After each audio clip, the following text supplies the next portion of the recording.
সেপ্টেম্বরে লাউয়ের ফলন বাড়াতে এবং এই যে প্রতিটি লাউ যেন তাড়াতাড়ি বড় হয় সেজন্য আমাদের কি যত্ন নেওয়া উচিত।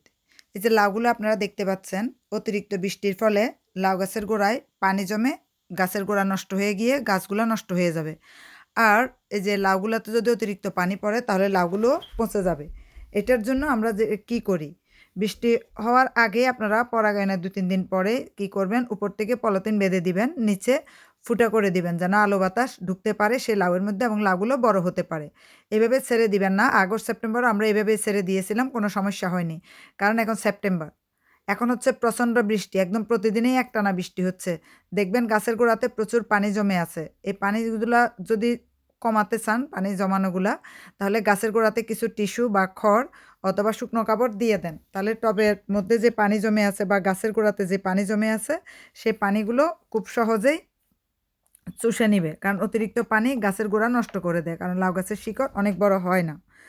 আর এখন দেখা যাবে এই সময়টাতে ক্যালসিয়ামের যে অভাবটা কীভাবে পূরণ করে দিবেন। এখন ক্যালসিয়াম, পটাশিয়াম এই জিনিসগুলো লাগবে এবং নাইট্রোজেনও লাগবে গাছের জন্য। এটা যদি না হয় এই লাউগুলো খুব দ্রুত বড় হবে না। তো লাউ দ্রুত বড় না হলে এমনিতেই নষ্ট হয়ে যাবে, কারণ শীত এসে যাচ্ছে, এসে গেল বলেই চলে।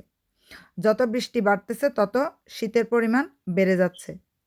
এই যে দেখতে কচি ডগা, মোটা ডগা সবগুলো লাউই আছে, প্রচুর লাউই এসে গিয়েছে। তো এখানে যে পলিথিন বেঁধে দিলাম, সে পলিথিনের পানিগুলো ফেলে দিতে হবে। চেক করতে হবে সকালবেলা। রাতে যখন প্রচণ্ড বৃষ্টি হবে সকালে অবশ্যই আপনি বাগানে একবার চেক দিবেন। না হলে কিন্তু আপনার লাউগুলো বিকেল হতে হতেই নষ্ট হয়ে যাবে, পচে যাবে। আর এই সময়ে ক্যালসিয়ামের অভাব দূর করার জন্য যে ডিমের খোসার গুঁড়োগুলো সেটা এবং চুনের পানি আপনি গাছের একটু দূরে করে গাছের গোড়াতে দিয়ে দিবেন। এখন তো পানি দেওয়ার দরকার নেই, তবে হালকা চুনের পানিতে এই যে ডিমের খোসার গুঁড়োগুলো মিশিয়ে দিয়ে দিবেন। আর নাইট্রোজেনের অভাব দূরণ করার জন্য এখন যে ভাতের মাড় বা চাল ধোয়া পানি পাতলা করে দেয়া যাবে না। তো চাল ধোয়া পানি এবং ভাতের মাড় তো একটু অল্পই হয়, সেটা ঠান্ডা করে গাছের গোড়া থেকে একটু দূরে আপনাকে দিয়ে দিতে হবে। আরেকটা হচ্ছে পেঁয়াজ, রসুনের যে খোসাগুলা, কলার খোসাগুলো, এগুলো পানিতে এখন আর ভিজানোর দরকার নেই। সরাসরি গাছের গোড়ার মাটি সরিয়ে গাছের গোড়াতে দিয়ে দিন। এই যে দেখেন লাউগুলো কত বড় হয়েছে একদম ভিতরে ভিতরে। এই লাউগুলো খুব দ্রুতই বড় হয়ে যাবে এবং খাওয়ার উপযোগী হয়ে যাবে।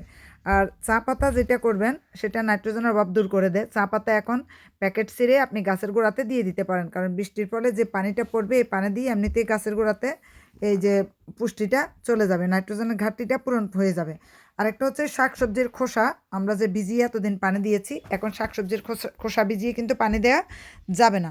এখন যেটা করতে হবে, শাকসবজিগুলা 24 ঘন্টা ভিজিয়ে রাখুন অল্প পানি দিয়ে, নরম হয়ে যাবে। তারপর পরের দিনে গাছের গোড়ার মাটি সরিয়ে গাছের গোড়াতে শাকসবজিগুলো দিয়ে আপনি মাটি চাপা দিয়ে দেন, কারণ বৃষ্টির পরে মাটিগুলো অলরেডি নরম আছে এবং এই শাকসবজির খোসাগুলো অনায়াসে সার হিসেবে, রাসায়নিক সার হিসেবে কাজ করবে। আর যেটা করবেন যে এখন বৃষ্টির সময় তেমন পোকামাকড় হয় না, তারপরও আপনার যদি নিম তেল থাকে না, আর যদি না থাকে তাহলে সাবান পানি বা হ্যান্ড ওয়াশের যে পানিটা থাকে ওইটা পানিতে মিশিয়ে গাছের পাতায় স্প্রে করে দিবেন। যদিও বৃষ্টিতে তত বেশি পোকামাকড় থাকবে না, তারপরে স্প্রে করে দিবেন যেন পোকামাকড় না আসে। আর এভাবে পলিথিন থেকে সরিয়ে একটু আলগা করে পানিগুলো ফেলে দিবেন, তাহলে ভুলেও আর পানি ভিতরে ঢুকবে না।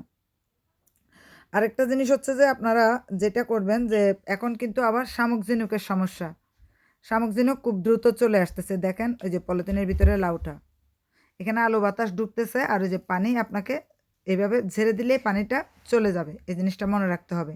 আরও দেখেন গাছের ডগা ডগা কিন্তু অনেকগুলো লাউ এসেছে। এখন বৃষ্টির ফলে কতগুলো লাউ আর বড় হয় সেটা বলতে পারবো না, কারণ অলরেডি গাছ অনেক নষ্ট হয়ে গিয়েছে। অতিরিক্ত 2 সপ্তাহ ধরে একটানা বৃষ্টি হচ্ছে, তাহলে গাছের গোড়া যে এখনও ভালো আছে সেটাই সবচেয়ে ভালো। আপনারা গাছের গোড়াতে বা যাদের চটের বস্তা আছে বা ছালার বস্তা আছে একটু দিয়ে রাখেন, পানিটা চুষে নিবে। আর শুকনা পাতলা কাপড় থাকলে সেটা দিলেও পানিটা চুষে নিবে। আর এই যে দেখেন লাউয়ের এখনও ডগা ডগা প্রচুর লাউ চলে এসেছে। তো এই জিনিসটা আপনাদের খেয়াল করতে হবে, যত্ন নিলে এই সেপ্টেম্বরের শেষও এসে আপনারা প্রচুর লাউ পেয়ে যাবেন। তো লাউ শুধু আসলে হবে না, সেটা যত্নের অভাবে এবং পুষ্টির অভাবে কিন্তু নষ্ট হয়ে যাবে। তাই এখন আর লিকুইড কোনো সার দিবেন না বৃষ্টির কারণে। আর গাছগুলা যেখানে আপনি দেখবেন বৃষ্টির কারণে ভেবে নেতিয়ে পড়ে গেছে, সে গাছগুলোকে আবার একটু কাঠির সাহায্যে তুলে বেঁধে দিতে হবে। তুলে যদি বেঁধে দেন, যে দেখেন এগুলা একদম নিচে পড়ে গিয়েছে, এখন কাঠির সাহায্যে এগুলো সবগুলো বেঁধে বেঁধে উপরে তুলে দিব, যেন আর লাউ নষ্ট না হয় এবং লাউ এবং কুমড়া আমরা অতি সহজেই পেতে পারি। আর লিকুইড সার মোটেই দিবেন না, সেটা দিবেন হলো গুঁড়ো সার। আমি সাধারণত আপনাদের দেখিয়ে দিই যে বিভিন্ন শাকসবজির খোসা যদি আপনারা এখন শুকিয়ে গুঁড়ো করে দিতে পারেন সেটা আরও ভালো, অথবা 24 ঘন্টা ভিজিয়ে সেগুলা গাছের গোড়ায় দিয়ে দিতে পারেন। এতে দেখেন লাউ যে আসতেছে, শুধু আসলে হবে না, লাউগুলো রক্ষা হবে। আর ডিমের খোসা এখন যেটা করবেন সেটা হলো একটু ডিমের খোসাগুলো রেখে একটু ব্লেন্ডারে ব্লেন্ড করে তারপরে গুঁড়োগুলো মাটি সরিয়ে মাটির সাথে দিয়ে দেন। তাহলে দেখবেন এই যে লাউগুলো এসেছে বা পরাগায়ন হয়ে গিয়েছে সেই লাউগুলো দ্রুত বড় হয়ে যাবে। চা পাতা যদি সিদ্ধ করে পানিটা চাটা খেয়ে নেন আর পাতাটা থাকে অথবা গুঁড়ো পাতা একসাথে মিশিয়ে গাছের চারপাশে দিয়ে দেন। শামুক ঝিনুক থেকে রক্ষা পাওয়ার জন্য গাছের থেকে একটু দূরত্ব রেখে আপনারা লবণ ছিটিয়ে দেন।